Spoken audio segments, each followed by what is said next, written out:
This is Kal Kat, the Kal Kat store, and this is a review of Ant-Man and the Wasp. I saw it earlier today at, it wasn't a special show, I just went to it. Yeah,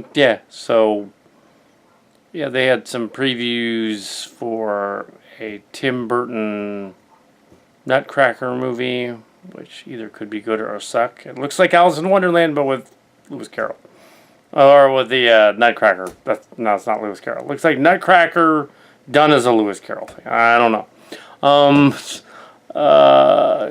Hotel Transylvania 2, and some kind of a clock in the wall. Some kind of a Harry Potter-esque sort of Goosebumps kind of thing with Jack Black in it. Of course, The Crimes of Grindelwald movie as well, and the Harry Potter prequel, and some other stuff. Then they go on to the movie. That's one of the other forgettable picture in there.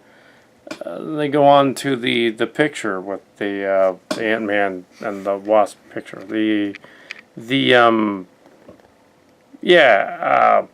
I was trying to figure out all day how to do a quick review of this movie. I had done the last season of the Kal Kat show in 2015, the last one as part of a summer movies block thing that I did.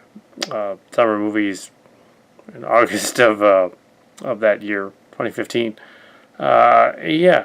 And now the sequel has come out. It's Phase 3 of the Marvel Universe. It's after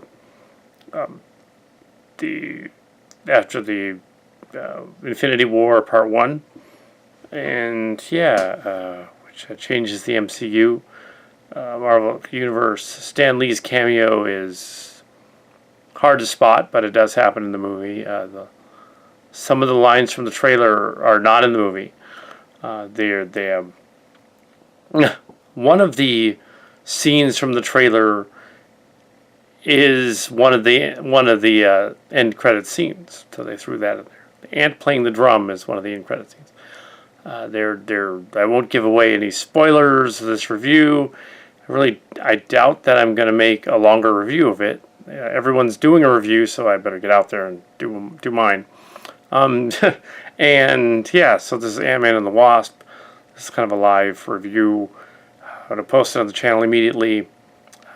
No breaks. So if I mess up, it's a couple of years later. Ant-Man has been in trouble from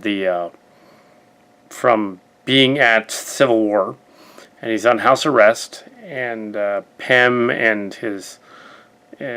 shows up, and Lily, and they have a little bit of a preview thing where they establish that Pym has figured out how to rescue his wife from the quantum realm, so he's going to go back. That's an area of space that's like really, really small, like under subatomic or something. Quantum things are big now. The quantum computers, quantum space, and some science fiction shows, including the Orville.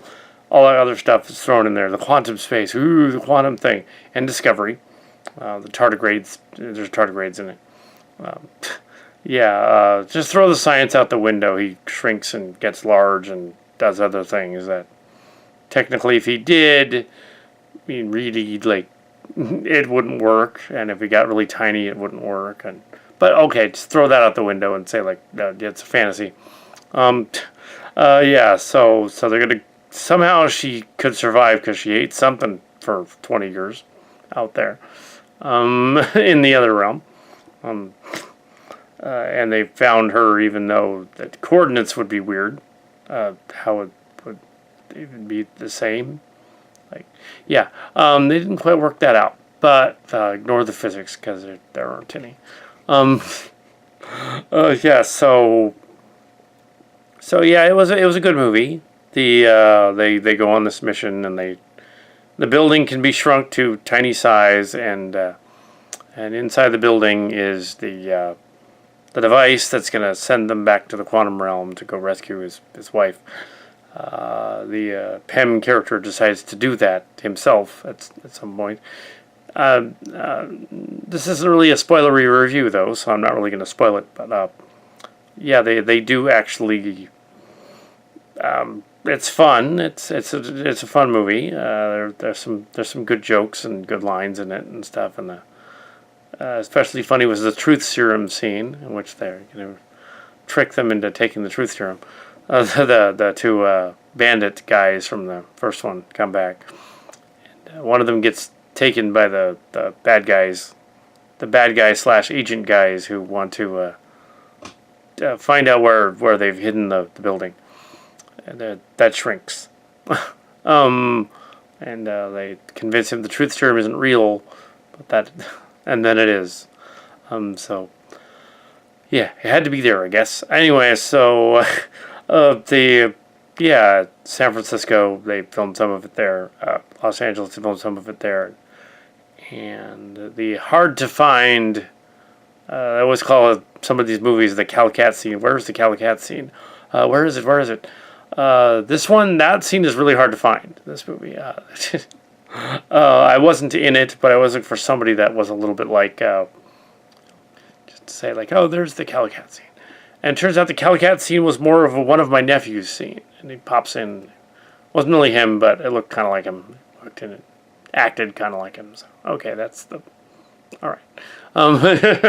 But okay. But maybe that wasn't it. Maybe, yeah. Anyway, so... Sure. It's fine. It's silly. Ant-Man and the Wasp, he teams up with Evangeline Lilly, who has a different look. She looks quite different in this one than the other one. It's not just the hairstyle. I think she might have had some work done or something. But yeah, it's but everybody's yeah. It's I don't know. It's just different. It was fine. It was fine. I don't want to give too much away, or how they managed to solve things or work things out. I don't even want to get well, they do have Michelle Pfeiffer and Michael Douglas in it, and they de-age them in the beginning because they seem to like to do that. It's going to get to the point where they can do like a movie where you can completely change the actor to make them look completely different. It's sort of like they've some Stone Gremlins. I watched their review already, and they mainly talked about Rogue One and how they de-aged badly in that one. I think but in the case of Rogue One, I think it would have made more sense to just cast the actor that looked sort of like Peter Cushing to play the younger Tarkin. And I think the fans would have accepted it. They would have just said, okay, he's obviously not him, but he's playing him. Instead of going for the CG uncanny one. Because the Han Solo movie, it seemed to work when they just cast someone else as Han Solo that really didn't really look anything like him. But it was fine. But the guy that played the internet guy that played the Lando Calrissian was spot on, so they got him right. So on the Solo movie, go see the Han Solo movie. Yes. The next movie is Captain Marvel, and yes, I'm not giving that one away. But yes, Captain Marvel.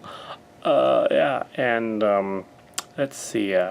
Stone Gremlins people are making another Stone Gremlins movie. Does that mean that there's another Kal Kat movie? Well, yes, there's plans to make another Kal Kat movie. I'm not sure what it's going to be yet, honestly. Yeah, and of course the second half of that Robotech thing from 2 months ago. I have to do that. I have not done that yet either. Doing other stories and things, and haven't done that. But yeah, they're coming out. Next year is the 10th anniversary of the Kal Kat show officially, because it started in 2009 in October. It should be interesting to have, even though we're in the 10th season, because of there's a 0 year in there. Because it was by year, by season. Like a reality TV show. Yeah, so we're in the 10th season. Yeah. Yeah, because that makes sense. Yeah. Anyway, so even though technically the Kal Kat show ended in 2015, 7 years, reviews show is the other channel. But so what's going on? Yeah, I'm not associated with Stone Gremlin in any way. I am gonna do a spoofy bootleg zone thing, spoof of Phelan Fabius at some point. Just to do one, Phelan Phalus spoofy thing. I'm gonna do one, but not yet. You'll see it. I'll find some awful bootleg that's appropriate to the Kal Kat show. Maybe a cowboy one or something.